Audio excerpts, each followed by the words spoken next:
Good day and welcome to today's Silly Point podcast. We're reviewing the first day of the second test in Chennai between India and England. I'm joined today by Declan Hooper from wicketsandpickets.com and I'm Phil Dillon. Declan, we just said before we came on air, great day for India and England struggling from the get-go, I think. Yeah, well, it was a bit of a weird day in the sense that England got the 3 quick wickets, didn't they? Shub McGill out for a duck, Pujara out for 21, and Virat Kohli out with an absolute peach from Moeen Ali. But it didn't feel like the wickets were falling quickly because you had Rohit Sharma down the other end taking off. So I guess that mini collapse didn't feel as bad because, as I said, you've got Rohit Sharma scoring a run a ball. We've said before that at the end of the last test match with Tushar when we were last on with him that Rohit Sharma and Ajinkya Rahane need to step up and were we tired? They did. Sharma was just unbelievable. England seemed to bowl in his areas though, so I mean they should trying to maybe cut off the sweep shot before they did. He was playing that all the time, and they didn't have an answer to that. They should have maybe changed their plans with him there. But he looked fantastic, and when he's going, he's incredible to watch. He's a bit like Rishabh Pant, but he's a classier batsman than Rishabh Pant. No disrespect to the youngster, like he's an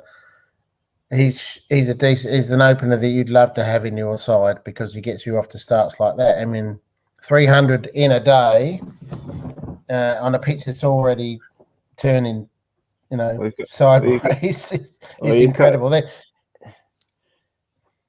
You've got Joe Root jagging balls on the first day.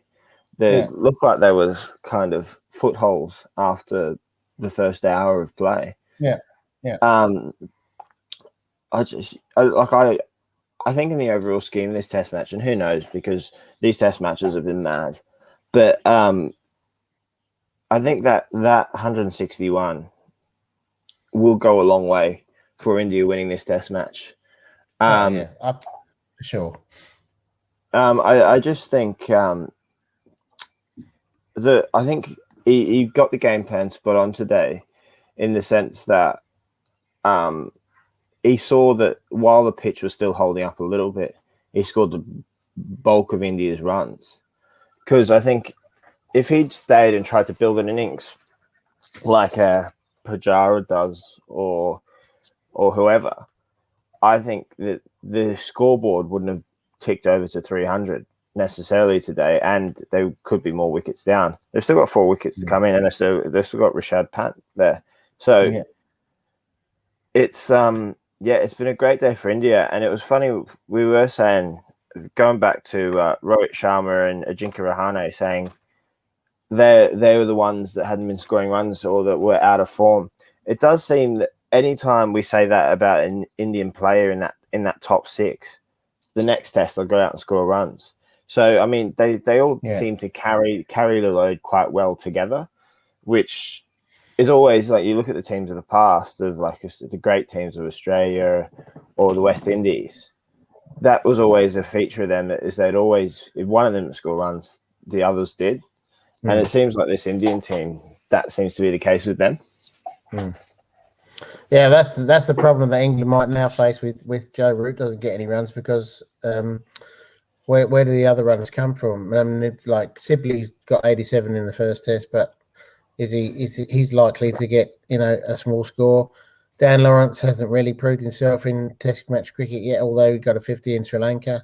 Ben Stokes, you'd imagine, will try and play the same sort of innings as Rohit Sharma, and that either comes off or it doesn't. I mean, there could have been a case, that Rohit could have got out when he was on 98. He just chipped one just around the corner trying to play a sweep shot, and it just dropped short of Rory Burns. So on another day that goes to hand, and he's out for 98. So it's risk and reward in playing innings like that. Yep. And maybe Stokes is the one to do that. Joe Root might play an attacking innings as well. What I noticed with all of the Indian batsmen, including Ravi Ashwin when he came in, was the intent to score quickly, because I think they realise that this pitch is going to get worse very quickly. It's already breaking through the surface on day one. Michael Vaughan said on BBC that it already looked like it was playing like a day 5 pitch. So, I mean, you only have to look at what they showed. They showed a split screen on the telly yesterday from the pitch in Test 1 and the pitch in day 1 of Test 2, and they just looked like completely different grounds, let alone surfaces. I mean, you wouldn't think it was the same ground. The one in the first test looked like it was part of the outback in Australia. That was how red it was. And then this one is green, but it's already got breaking up on the first day. So 300 is a pretty good score already, I reckon. I think England might think that India might think they've already got enough.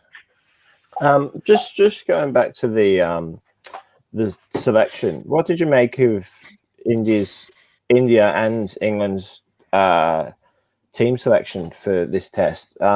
You've got Ollie Stones, who's kind of come out of the test wilderness. I know he took a couple of wickets against Ireland, but hasn't really been in the England setup. Now through bubbles and England's rotation policy, he gets a chance and gets an early wicket.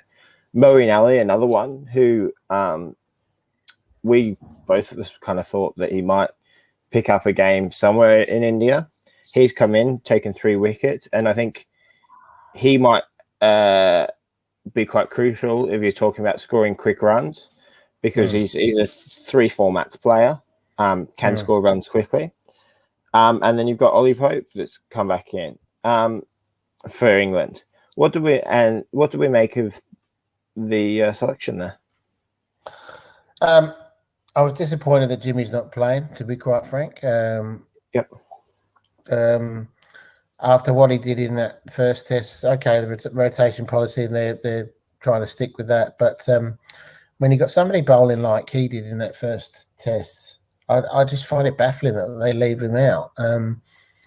They could have I'm sure they could have found a space for him. Ollie Stone, bowled pretty well yesterday. No, I'm not knocking him at all, but I thought it'd been an ideal thing.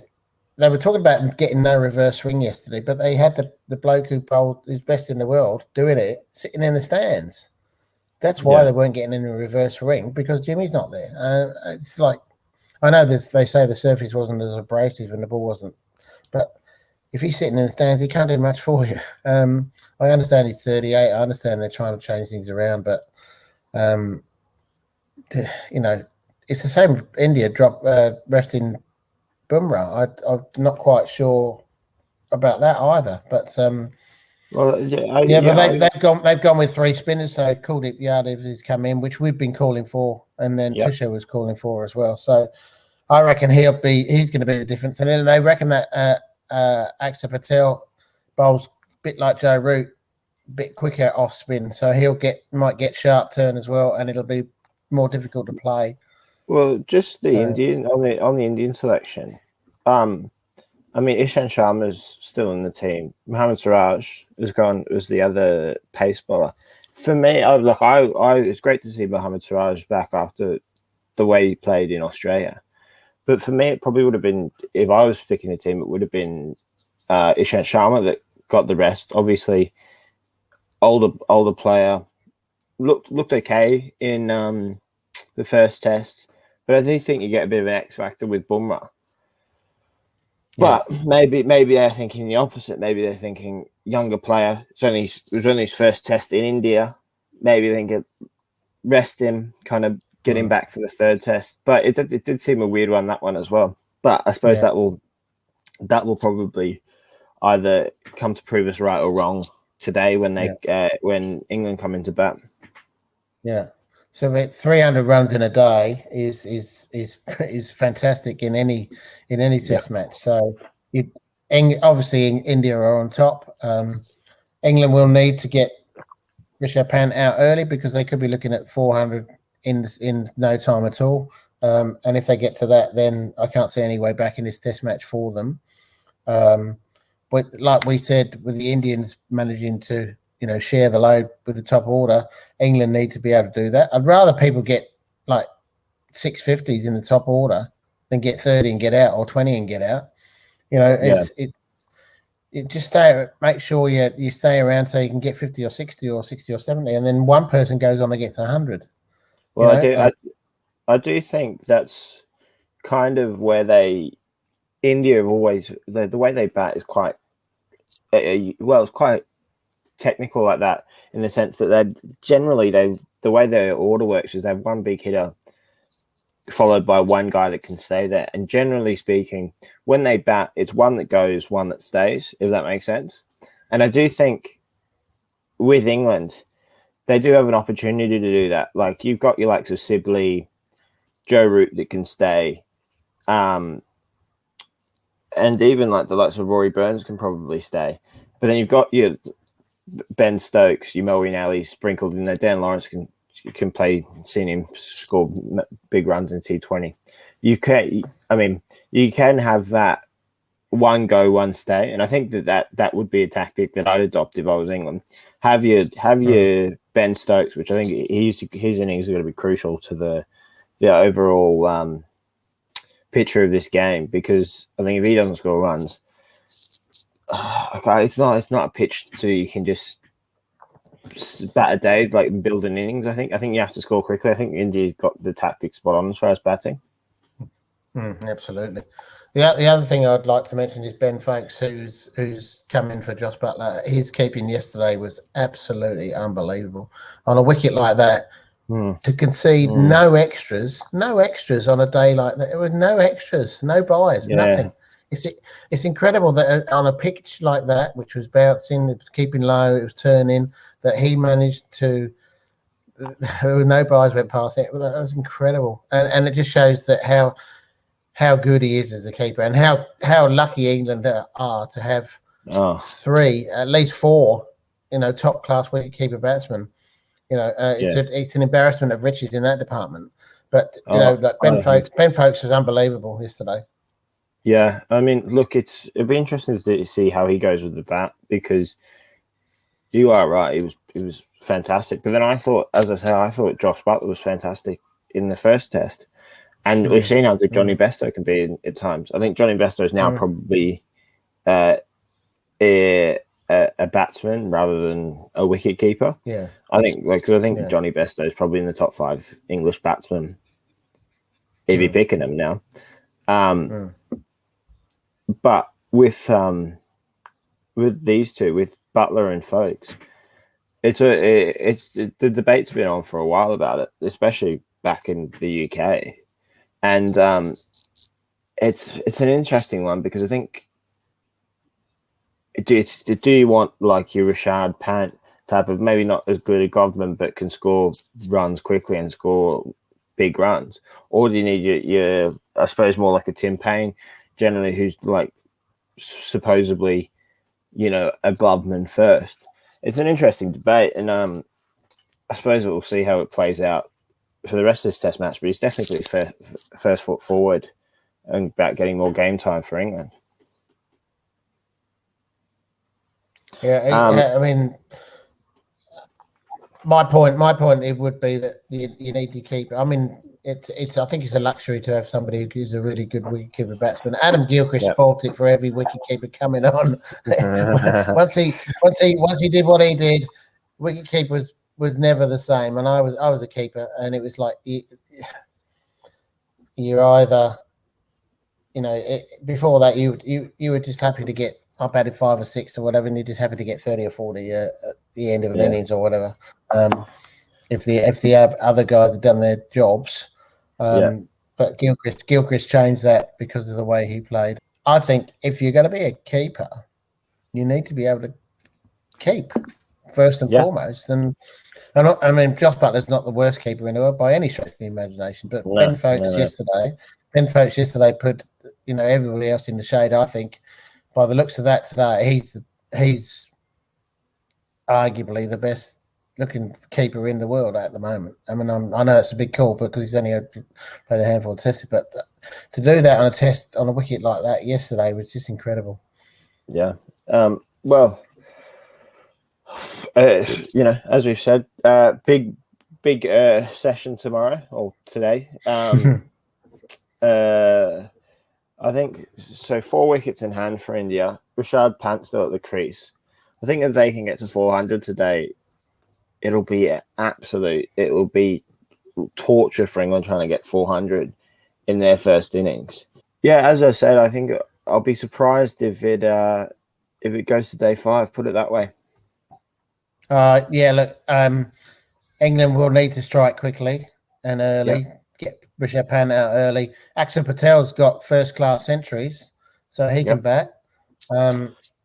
They've still got the a relatively new ball. It's only about 2 overs old. So they're probably going with a seamer at one end and a spinner at the other.